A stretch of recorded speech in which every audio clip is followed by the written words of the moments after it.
오늘은 누가복음, 마태복음 두 복음서를 이제 나누게 되겠습니다. 오늘 함께 나누는 그 내용은요, 예수님께서 이 땅에 태어나셨을 때에 어떻게 이 땅에 오셨는가, 이제 그 모습을 통해서 우리가 하나님의 말씀을 나누고자 합니다. 예수님이 이 땅에 오실 때에 예수님의 이름을 임마누엘이라 하리라. 임마누엘의 뜻이 무슨 뜻이죠? 하나님이 우리와 함께 하신다. 예수님께서 이 땅에 오신 이유가 뭡니까? 하나님이 우리와 함께 하기 위해서 예수님이 이 땅에 오신 거예요. 그러니까 예수님이 이 땅에 오심으로 우리는 하나님과 함께 할 수 있는 삶을 살게 되었다라는 거죠. 우리와 함께 하기 위해 하나님께서 이 땅에 오신 분이 예수님이신데, 예수님께서 어떠한 모습으로 오셨는가, 그리고 예수님께서 또 어떻게 오셨는가, 예수님 오셨을 때 어떤 일이 일어났는가에 대한 말씀을 나누려고 합니다. 먼저 이제 누가복음의 말씀을 나누고 그 다음에 마태복음을 나누는데요, 이 누가복음하고 마태복음하고 예수님께서 이 땅에 오셨을 때에 벌어졌던 그 상황이 좀 다릅니다. 그러니까 누가복음은 예수님을 처음 맞이한 사람들이 목자로 나오죠. 목자. 그래서 예수님이 이 땅에 오실 때 뭐 화려하게 뭐 왕의 가문으로 오신 것이 아니라 아주 낮고 천한 모습으로 이 땅에 오셨고, 또 그 예수님의 탄생을, 예수님의 태어나심을 목자들이 제일 먼저 알게 됩니다. 그리고 약 한 2년 정도가 지났을 때, 1, 2년 정도 지났을 때에 마태복음에는 목자가 나오지 않아요. 마태복음에서는 누가 나옵니까? 동방으로부터 온 박사들이 이제 유대인에 나신 왕을 경배하기 위해서 오죠. 그래서 마태복음에는 목자가 등장하지 않습니다. 마태복음에는 동방으로부터 온 박사들이 예수님께서 이제 유대인의 왕으로 오셨다라는 것을 이제 보여주는 그러한 장면이 나오죠. 그래서 오늘 이 누가복음과 마태복음을 통해서 예수님이 이 땅에 오신 그 부분을 이제 함께 나누면서 우리는 어떻게 예수님을 맞이하고 있는가에 대해서 살펴보려고 합니다. 첫 번째요, 만왕의 왕께서 초라한 곳에서 태어나셨습니다. 여러분, 이게 아이러니한 거예요. 아주 모순적인 거예요. 왜냐? 예수님은 만왕의 왕이시잖아요. 만왕의 왕이시면 어떻게 오셔야 돼요? 만왕의 왕답게 아주 영광스럽게 참 멋있게 이 땅에 오셔야 되는데, 만왕의 왕이신 예수님께서 아주 초라한 곳에서 태어나셨다라는 겁니다. 1번, 예수님은 어떤 곳에서 태어나셨습니까? 누가복음 2장 7절 읽어보겠습니다. 시작. 첫 아들을 낳아 강보로 싸서 구유에 누웠으니 이는 여관에 있을 곳이 없음이로라. 예수님께서 이제 태어나실 때 마리아가 만삭이 되었을 때 방을 얻을 수가 없었습니다. 다 이게 쉴 만한 곳이 없었어요. 그래서 어쩔 수 없이 구유, 그러니까 짐승들이 있는 그런 마구간, 이런 외양간, 이러한 짐승들의 가축들이 있는 그 방에 이제 눕게 되었죠. 거기서 이제 예수님이 태어나게 되었고, 예수님께서 이제 강보에 쌓여서, 포대기에 쌓여서 그 구유에 눕혀지셨습니다. 누가복음에만 이렇게 예수님께서 아주 이렇게 낮은 모습으로 오신 부분을 누가복음에서는 아주 자세하게 기록되어져 있습니다. 예수님께서 어떻게 오셨다는 것을 보여준 겁니까? 낮은 자로, 낮은 곳에 오셨다라는 거예요. 그럼 여러분, 우리 마음이 교만하면 예수님의 그 임재, 예수님의 사랑, 주님의 손길을 경험할 수 있을까요? 안 되죠. 우리의 마음이 겸손해야 돼요. 우리의 마음이 정말 낮은 곳에 있을 때 예수님은 우리 가운데 임하시게 되는 거예요.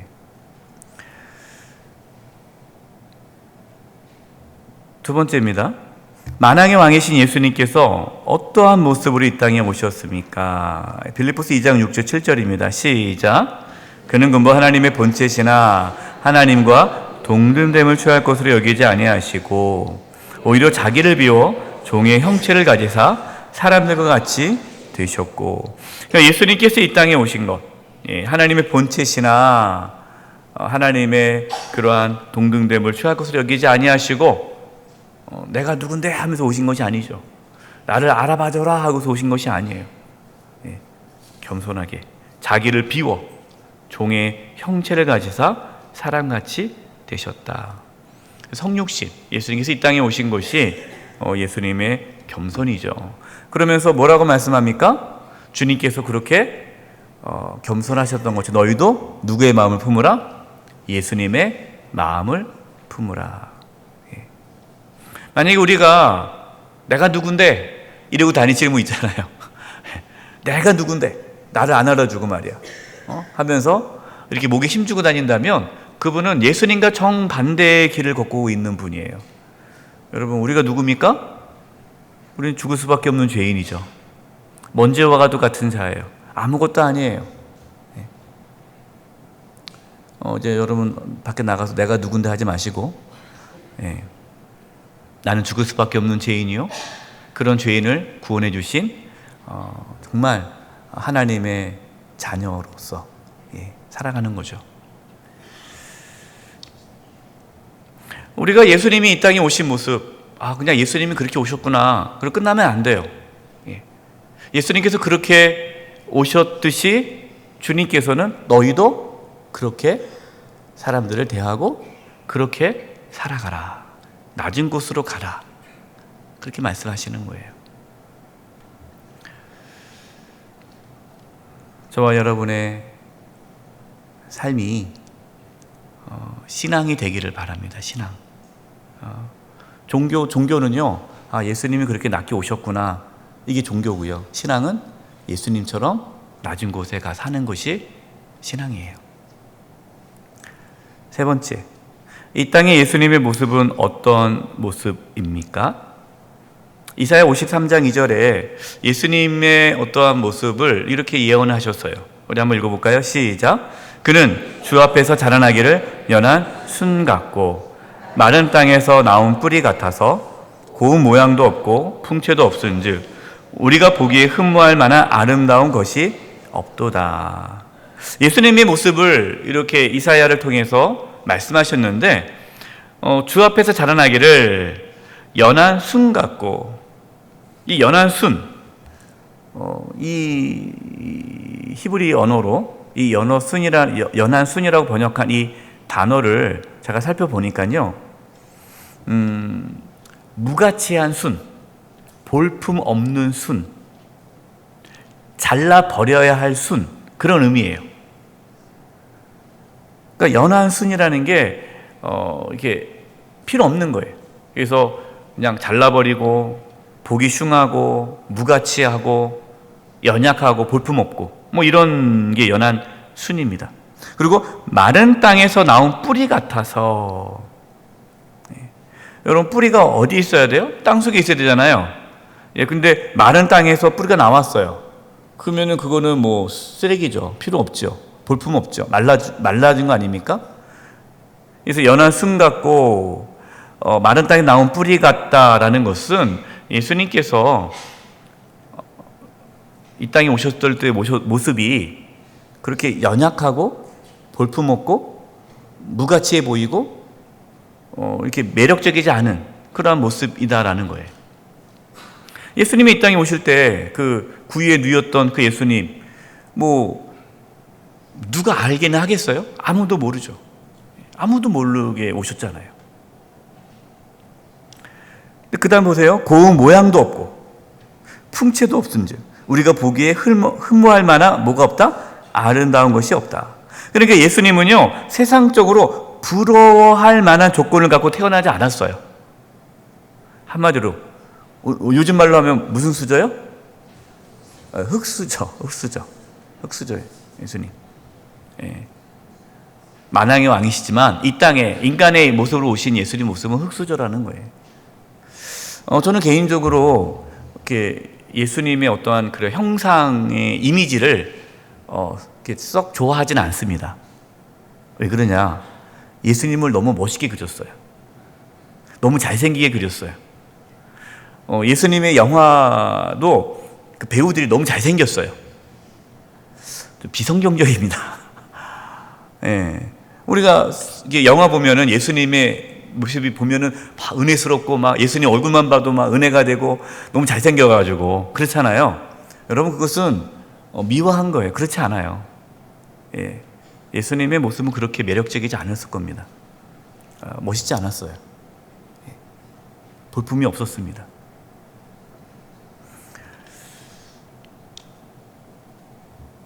그러니까 예수님은 인간적으로 전혀 매력적이지도 않고 볼품없는 모습으로 이 땅에 오셨어요. 그렇게 일부러 오신 거죠. 예. 낮은 곳에 가시기 위해서. 아마 예수님이 그렇게 막 잘생기시고 풍채가 좋으시고 엄청 멋있었으면 죄인들이 가까이 가기 쉽지 않았을 거예요. 그렇죠? 예. 근데 예수님은 죄인들이, 그냥 소외된 자들이, 가난한 자들이 다가가기에 부담이 없는. 두 번째, 메시아께서 소외된 자들을 위해 태어나셨습니다. 누가복음에서는 이것을 지금 보여주고 있는 거예요. 자, 1번, 예수님이 태어나심을 누가 제일 먼저 알았습니까? 누가복음 2장 8절과 9절입니다. 읽어보겠습니다. 시작.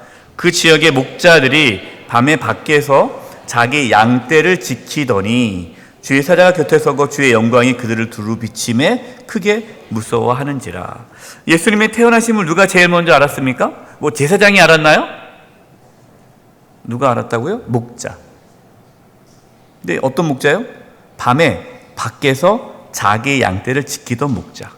일하고 있는 목자. 예수님 당시의 목자는요, 서민들이에요. 서민들. 그 당시의 서민들은요, 대부분 서민들은 대부분 다 가난했습니다. 우리가 말하는 지금 서민, 중산층인데 이 당시 때 서민은 대부분 다 하루 먹고 하루 살아가는. 특별히 이 목자는요, 특별히 기술이 없어도 될 만한 일이에요. 그래서 그냥 뭐 기술이 없다, 할 일이 없다, 그러면 쉽게 할 수 있는 일이 목자였어요. 그러니까 목자라는 것은 뭐 대단한 사람이 아닌 거죠. 그냥 진짜 아주 그냥 일반적인 사람. 그냥 서민들.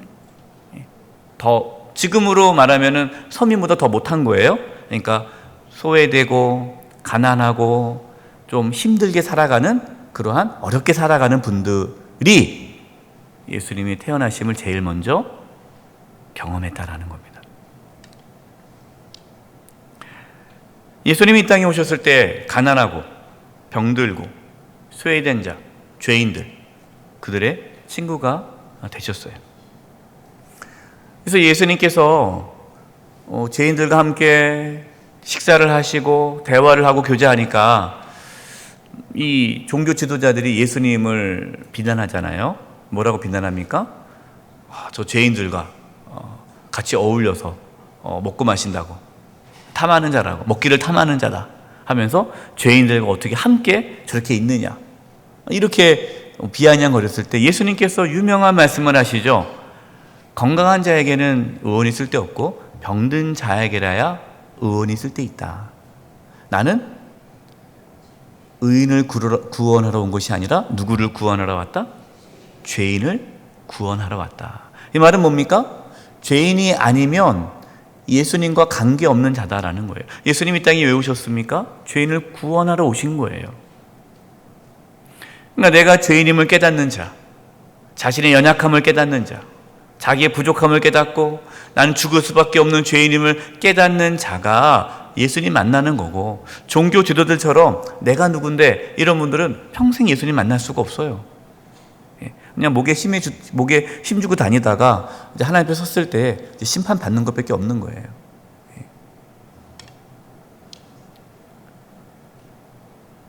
두 번째, 천사는 무엇을 목자들에게 전하였습니까? 누가복음 2장 10절, 11절 읽어보겠습니다. 시작. 천사가 이르되 무서워하지 말라. 보라, 내가 온 백성에게 미칠 큰 기쁨의 좋은 소식을 너에게 전하노라. 우리 10절 먼저 볼게요. 여기서 내가 온 백성에게 미칠 큰 기쁨의 좋은 소식, 큰 기쁨의 좋은 소식을 한 단어로 뭐라고 그러죠? 복음이에요. 복음. 이게 복음이에요. 이게 복음이 뭐냐? 아주 큰 기쁨의 좋은 소식이 복음이에요. 굿뉴스. 복음. 복음을 전하노라. 근데 그 복음의 내용이 뭡니까? 우리 11절 시작. 오늘 다윗의 동네에 너희를 위하여 구주가 나셨으니 곧 그리스도 주시니라. 구주, 구원자, 우리를 구원할 구원자가 오셨는데 그분이 그리스도요 우리의 주님 되신다. 이게 복음이에요. 예수님께서 우리의 구원자가 되시고 예수님께서 우리의 그리스도요 주님이 되신다. 이것이 복음이에요. 그게 왜 복음이냐? 예수님께서 우리의 구원자가 되시고 그리스도 주님이 되셨기 때문에 저와 여러분은 죄사함을 받고 하나님의 심판을 받지 않고 하나님의 자녀가 되는 영원한 생명을 얻게 되는, 영생을 얻게 되는 구원의 축복이 있는 거죠. 이게 복음이에요. 제가 최근에 병원에 진방을 갔어요. 근데 말기 암입니다. 그래서 병원에서 더 이상 치료할 수 없다. 그래서 이제 퇴원하십시오. 그래서 요양원에 계세요. 늘 그분을 위해서 기도했던 분인데 연락이 와서 이제 급하게 신방을 갔습니다. 근데 온몸에 다 이제 암이 퍼졌어요. 젊으세요. 50대 초반이에요.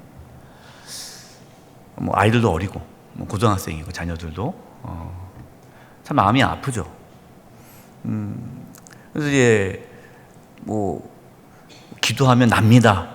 그렇게 얘기할 수 없잖아요. 지금 온몸에 다 암이고 식사도 못 하시고 지금 이제는 통증만 완화하는 치료만 받고 있는데 물론 하나님께서 역사하시면 나을 수도 있어요. 예. 그러나 정말 그분이 정말 예수님을 제대로 믿고 있는지 정말 주님을 영접하고 있는지 믿음이 확실한지 확인을 해야 되잖아요. 그래서 이런저런 얘기를 나누는데 제가 이제 그분한테 그랬습니다. 하나님이 집사님을 참 사랑하십니다. 근데 하나님이 집사님을 참 사랑하시는데 하나님의 사랑은 죽음도 이깁니다. 만약에 하나님의 사랑이 이 땅의 삶이 전부라면, 우리가 이 땅의 삶이 전부라면 하나님의 사랑은 병이 걸리면은 하나님이 날 사랑하지 않는 거고, 사업이 실패하면은 하나님 날 사랑하지 않는 거고, 그렇잖아요. 이 땅의 삶이 전부라면, 이 땅의 삶이 전부라고 생각하고 하나님의 사랑을 말을 한다면 병들었으면 하나님의 사랑이 없는 거잖아요. 사업 망하면 하나님의 사랑이 없는 거잖아요. 근데 그렇지 않습니다. 이 땅의 삶이 전부가 아니라 우리에게 영원한 세상이 있습니다. 천국이 있습니다. 그렇기 때문에 하나님의 사랑은 죽음도 이깁니다. 집사님이 저한테 이런 얘기를 해요. 목사님, 자기가 교회를 안 다녔는데 고등학교 때 미션 스쿨을 다니겠다는 거예요, 하나님께서. 그래서 자기와 의지와 관계없이 교회를 이제 기독교를 이렇게 맞이하게 됐고, 그래서 고등학교 때 세례를 받았다라는 거예요. 그리고 이제 잊었대요. 그리고 이제 하나님 잊어버리고 이게 살았어요. 그리고 이제 세상에서 또 잘 나가고 성공하니까 바쁘게 살았습니다. 근데 어머니가 이제 우리 교회 이제 성도님이셨어요. 그래서 어머님의 장례, 어머니께서 우리 교회 돌아가시는 그 해부터 우리 교회 등록하고 다니기 시작하신 거예요. 근데 그때도 열심히 다닌 건 아니고 바쁘니까 띄엄띄엄 다닌 거예요. 뭐 부활절에 한 번, 성탄절에 한 번, 띄엄띄엄. 그러다가 결혼을 하게 됐고, 부인도 믿음이 없으니까 그렇게 다니다가 아버님이 또 돌아가시면서 잘 교회를 안 다닌 거예요. 그러다가 이제 몸이 아파서 다시 이렇게 하나님을 찾게 되고, 뭐 그렇다고 해서 뭐 주일 성수는 안 하진 않았어요. 그러나 그냥 이렇게 나오셨는데, 그분 얘기가, 근데 목사님, 하나님이 자기를 참 사랑한다고 느낀다는 거예요. 왜냐? 이 질병을 통해서 또 자기가 하나님께 나아가게 됐다라는 거예요. 그래서 뒤돌아보니까 하나님이 나를 포기하지 않는구나. 나를 끝까지 이렇게 이끌어가는구나. 내 의지와 관계없이 나를 이끌어 가시는구나. 이걸 느꼈습니다. 제가 맞습니다, 집사님. 하나님은 집사님 절대 포기하지 않아요. 그래서 이 집사님이 기도 제목은 이제 자기가 떠나도 이제 아내와 자녀들이 신앙생활 잘할 수 있기를 기도하고 싶다 그러고, 자기가 일찍 떠나니까 이제 아내와 자녀들을 어떻게, 그게 참 미안합니다 그러더라고요. 그래서 제가 그 집사님한테, 집사님, 하나님의 사랑은 큽니다. 집사님이 아빠로서, 남편으로서 할 수 없는 일을 하나님께 대신 해주실 것입니다. 하나님의 사랑은 훨씬 큽니다. 그제서 집사님이 이제 마음이 평안해졌대요. 이제 내가 떠나면은 이 아이들 어떻게 할까, 내 아내를 내가 어떻게 할까라는 그 짐이 있었는데, 하나님의 사랑이 그 모든 짐을 덜어준다는 걸 깨닫게 되자 평안이 왔다라는 거예요. 여러분, 이것이 구원의 은혜예요. 우리가 단순히 예수 믿는 게 이 땅에서 그냥 뭐 잘 되고 내가 원하는 거 기도응답 받고, 여러분 이것 때문에 예수 믿는 거 아니지 않습니까? 우리가 왜 예수 믿습니까? 예수님만이 우리의 구원자이기 때문에 예수 믿는 거예요. 이것이 복음이에요. 그래서 복음을 경험한 자는 구원의 은혜를 경험하게 되고, 이 땅에서 몸이 아프든 사업이 잘 되든 안 되든 건강하든 어떠한 상황이든 하나님께 주신 평안을 누릴 수가 있는 겁니다.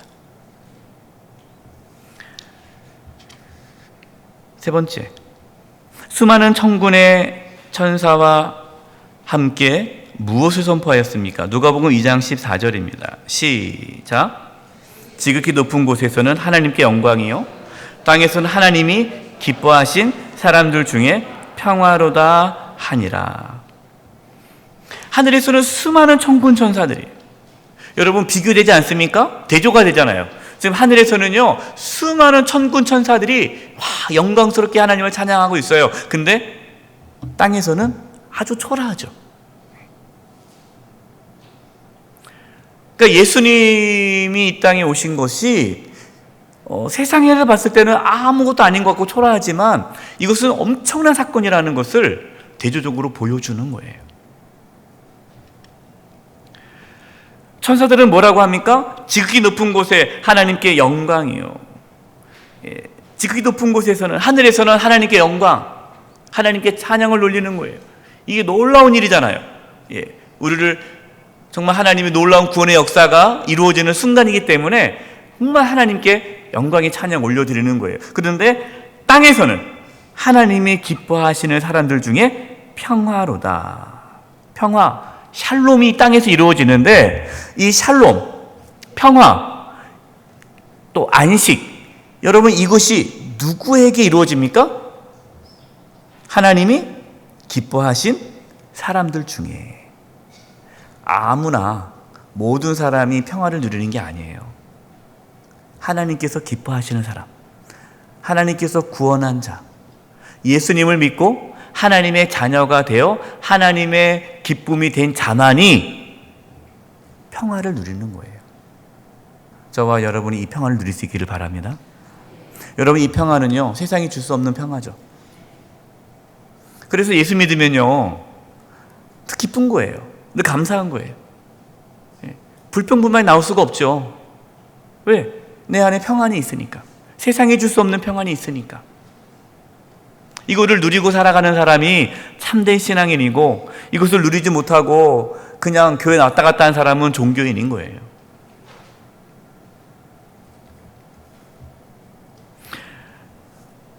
네 번째, 천사들을 만난 목자들은 어떻게 하였습니까? 누가복음 2장 15절 17절 제가 읽겠습니다. 천사들이 떠나 하늘로 올라가니 목자가 서로 말하되 이제 베들레헴으로 가서 주께서 우리에게 알리신 바 이 이루어진 일을 복자하고 빨리 가서 마리아와 요셉과 구유에 누인 아기를 찾아서 보고 천사가 자기들에게 이 아기에 대해 말한 것을 전하니. 여러분, 지금 목자는 얼마나 피곤합니까? 밤새 일을 했어요. 뭐 들어가 쉬어야죠. 그런데 피곤하고 힘들지만 이 목자들은 그 복된 소식, 복음을 들었잖아요. 그 기쁨으로 예수님의 나심을 맞이하러 나아갑니다. 예수님을 찾아요. 그리고 아기에 대해서 말해 줍니다.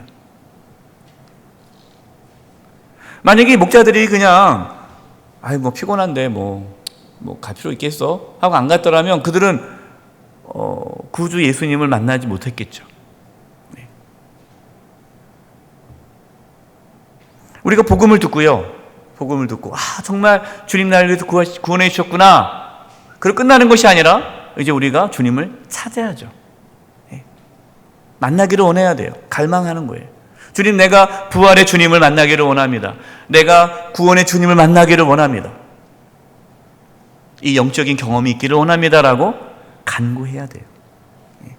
저와 여러분들 예수님을 구하고 찾는 자들 되기를 바랍니다.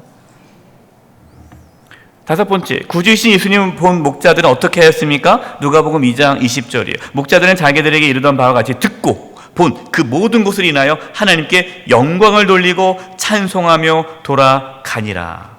이렇게 여러분, 예수님 만나면요, 어떻게 사람이 변해요? 하나님께 영광 돌리고 찬양하는 자로 바뀌어요. 이 얼마나 얼마나 감격스럽습니까? 예수님 믿고요, 주님을 주님 만나면 하나님의 영광을 위해 살아가게 되는 거예요. 근데 예수님 만나지 못하면요, 구원을 경험하지 못하면 하나님의 영광을 위해 산다는 것이 부담스러워요. 그래서 먹든지 마시든지 무엇을 하든지 다 하나님의 영광을 위해 하라, 그 말씀만 들으면 부담스러운 거예요. 내 마음대로 못 사나? 이게 뭔가 아까운 거. 하나님의 영광을 위해 산다는 게 내가 손해보는 것 같고. 저도 그랬어요. 제가 예수님 믿기 전에 교회 한번 발 디디면 계속 다닐 것이 두려워서 교회를 안 나가지 않았습니까? 교회 다니면 해야 되고 자꾸 부담스럽고. 그래서 제가 교회 처음 나갔을 때 전화하지 마세요. 전화 주면 저 교회 안 나갈 거예요. 협박하고 제가. 왜냐면 부담 줄까 봐. 모르니까. 예수님 모르니까. 구원을 모르니까. 복음을 모르니까 그게 다 부담으로 느껴지는 거예요. 그런데 복음을 알게 되고 예수님 만나게 되니까 정말 평생 내가 목숨을 바쳐 주님의 일을 하고 싶어지는 거예요. 누가 그러더라고요. 제가 처음 그때 예수님 만나 경험하고 이제 선교사가 되겠다고 신학교 가겠다 하니까 주변에서 대단하다, 어떻게 그럴 수가 있냐고. 근데 저는 전혀 대단하지 않았어요. 그게 너무나 자연스럽고. 여러분, 그렇다 해서 지금 여러분 오늘 또 갑자기 신학교 등록하라는 얘기 아니에요? 그건 아니고요. 저에게는 그것이 참 기쁨이었고 감사였어요. 우리가 목사로 살든 장로, 권사, 집사로 살든 그게 중요한 게 아니죠. 하나님의 영광을 위해 살고 싶어하는 마음이 생긴다라는 거예요. 세 번째, 온 열방을 비추실 빛이 태어나셨습니다. 1번, 동방으로. 이제 요 세 번째부터는요, 이제 마태복음입니다. 마태복음. 지금까지 누가복음 말씀이에요. 누가복음은 가장 낮은 곳에 오셨고, 또 목자들, 가장 연약한 자들을 예수님께서 만나 주셨고, 이 부분을 계속 이제 강조하셨다면, 이제는 마태복음에서는요, 예수님이 영광스러운 모습으로 오신 것을 이제는 또 보여주고 있어요. 자, 첫 번째, 동방으로부터 온 박사들이 유대인의 왕을 찾자 어떤 일이 일어났습니까? 마태복음 2장 2절 3절 시작. 유대인의 왕으로 나신 이가 어디 계시냐? 우리가 동방에서 그의 별을 보고 그에게 경배하러 왔노라 하니 헤롯 왕과 온 예루살렘이 듣고 소동한지라. 동방으로부터 온 박사들, 이 박사들은요 뭐 정확하게 성경에 나오지는 않아요. 그러나 이 박사들은 그 당시에 근동에 아주 고위 관직이고 천문학이며 또 모든 그 당시에 근동에 있는 모든 그러한 종교들을 다 협력한 사람들이죠. 그러니까 다니엘이 박사였잖아요. 그러니까 다니엘이 이 페르시아 거기에 박사였거든요. 박사 중에 박사였어요. 그러니까 가장 학식 있고 고위 관직 있는 사람이 이제 박사인데, 동방으로부터 온 박사들이 유대인의 왕을 찾으러 온 거예요. 별을 보고 온 거죠. 별을.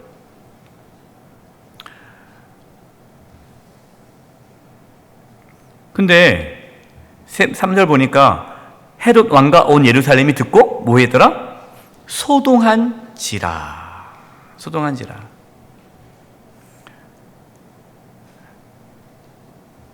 지금 이 사건은요, 예수님이 태어난 지 약 1, 2년 지났을 때예요. 그러니까 이 동방에서 온 이 박사들은요, 1, 2년 전에 별을 보고 그 별을 따라 계속 온 거예요.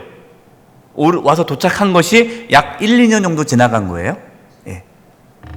그때까지는 예수님이 이 땅에 태어난 것을 예루살렘 사람들이 알았나요? 몰랐나요? 모른 거죠. 헤롯 왕도 모른 거예요. 예. 1, 2년이 지난 이때 이제 그래도 동방으로부터 온 박사들 정도가 와야 이제 헤롯 왕이 이제 발벗고 나서는 거죠. 예. 이제 알게 된 거예요. 두 번째, 세상의 빛으로 오신 예수님을 세상은 어떻게 대하였습니까? 영어 1장 4절 5절 시작. 그 안에 생명이 있었으니 이 생명은 사람들의 빛이라. 빛이 어둠에 비추되 어둠이 깨닫지 못하더라. 동방에서 박사들은 아주 멀리서 왔어요. 그런데 그들은 예수님 만나기 위해서 왔는데 정작 종교 지도자들, 유대인의 종교 지도자들, 그리고 헤롯 왕, 유대인의 왕은 예수님을 만나려고 애씁니까? 애쓰지 않습니까? 애쓰지 않아요. 물론 이제 헤롯 왕은 죽이려고 애쓰는 거죠. 예수님을 죽이려고 만나려고 하는 거고, 종교 지도자들은 관심이 없어요.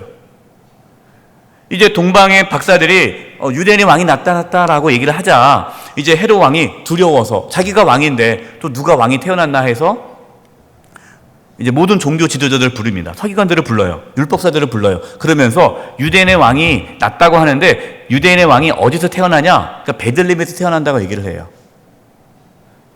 여러분 참 놀라운 게 뭐냐면요, 서기관들, 종교 지도자들은요, 메시아, 그리스도, 구주가 어디서 태어날 것까지 다 잘 알고 있어요. 그런데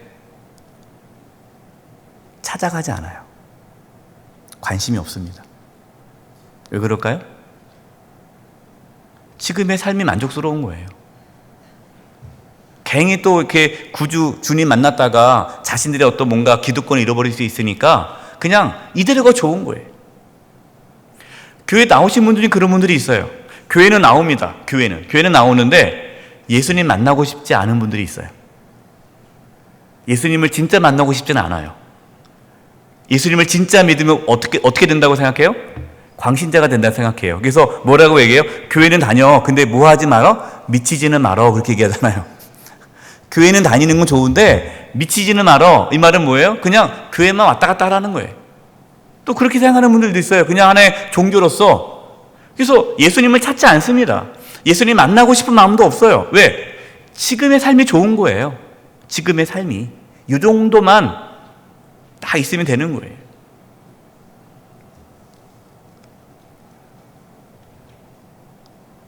저와 여러분은 늘 예수님을 찾고 구하고 만나고 그 주님과 함께 동행하는 그러한 신앙이 되기를 바랍니다. 세 번째, 헤롯 왕은 동방 박사들에게 어떤 말을 하였습니까? 마태복음 2장 8절. 베들레헴으로 보내며 이르되 가서 아기에게 대하여 자세히 알아보고 찾거든 내게 고하여 나도 가서 그에게 경배하게 하라. 여러분, 이게 진짜예요? 거짓말이에요? 거짓말이죠. 예수님 죽이려고. 왜 예수님을 죽이려고 해요? 자기가 여전히 뭐가 되고 싶어서? 왕이 되고 싶어서. 사람들이 왜 예수님 믿는 걸 두려워하는지 아십니까? 예수님이 누구세요? 주님이잖아요, 주님. 그러니까 예수님을 나의 주님으로 모셔야 돼요. 그동안 누가 주인이었어요? 내가 주인이었어요. 내가 주인으로 내 마음대로 살았단 말이에요. 그런데 이제 예수님 믿으면 내가 주인의 자리를 내줘야 돼요. 이게 보통 일이 아니거든요. 그렇기 때문에 예수님 만나고 싶지 않아요. 우리는 예수님을 만나고 싶다라고 말을 하지만 정말 우리가 내 삶의 주인의 자리를 예수님께 내어놓지 않는다면 우리는 오늘 본문에 나와 있는, 함께 말씀을 나누고 있는 헤롯 왕과 똑같아요. 종교 지도자가 똑같아요. 예수님에 대해서 잘 알아요. 예수님이 누군지도 알아요. 그러나 그분을 내 삶의 주인으로 모시지 않는 거예요. 네 번째, 동방 박사들은 아기 예수님을 뵙고 무엇을 하였습니까? 마태복음 2장 11절. 집에 들어가 아기와 그의 어머니와 마리아가 함께 있는 것을 보고 엎드려 아기에게 경배하고 보배압을 열어 황금과 유향과 몰약을 예물로 드리니라. 이 황금과 유향과 몰약은 아주 값비싼 거예요. 그래서 이것은 뭐냐면 지금 예수님께서 만왕의 왕이심을 보여주는 증거죠. 황금은 왕에게 드리는 거예요, 왕. 그래서 황금이라는 것은 왕을 의미해요. 유향은요? 유향은 하나님께 제사 지낼 때 향기로운 이제 제사를 드릴 때 쓰는 그런 거예요. 그래서 예수님께서 제사장으로 오셨다라는 거죠. 그리고 몰약은 이거는 아주 값비싼 건데 몰약은 어디에 쓰느냐? 향신료인데요. 시신, 죽은 사람을 썩지 않게 하고 그 향기롭게 하는 데 쓰는 것이 몰약이에요. 그래서 예수님의 죽으심을 상징한다라고 해석을 합니다.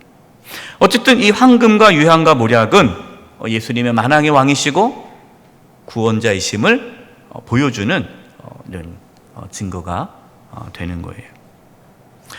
여러분, 오늘 본문에 우리가 누가복음하고 마태복음을 나눴습니다. 어떤 사람들이 나타납니까? 목자가 나타나죠. 목자는 누구와 대비가 됩니까? 왕과 대비가 돼요. 왕. 그렇죠. 목자는 가난한 자들이잖아요. 왕은 그 당시에 가장 권력자 아닙니까? 이거 지금 비교하고 있는 거예요. 목자는 예수님을 만났어요.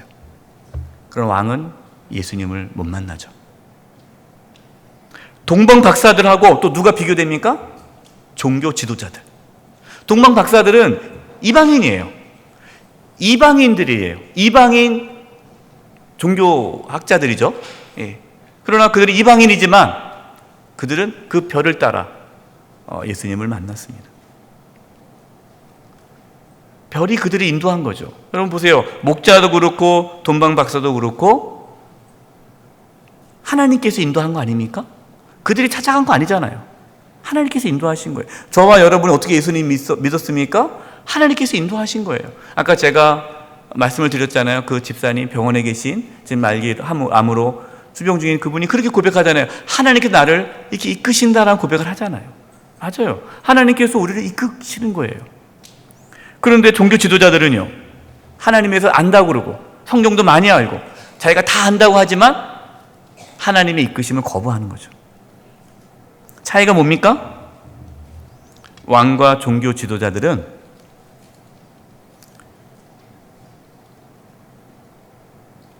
주인의 자리, 자신의 것을, 지금 기득권을 놓치고 싶지 않은 거예요. 저와 여러분은 왕과 종교 지도자로 살아가지 않기를 바라고 목자와 같이 또 동방에서부터 온 박사들과 같이 하나님의 인도함에 따라 주님을 경배하고 하나님의 영광을 위해 살아가는 저와 여러분 되기를 간절히 축원드립니다. 기도하겠습니다. 하나님, 우리와 함께하기 위해 이 땅에 오신 주님을 저희가 맞이하기를 원합니다. 예수님을 나의 구주로, 나의 주님으로 모시며 살기를 원합니다.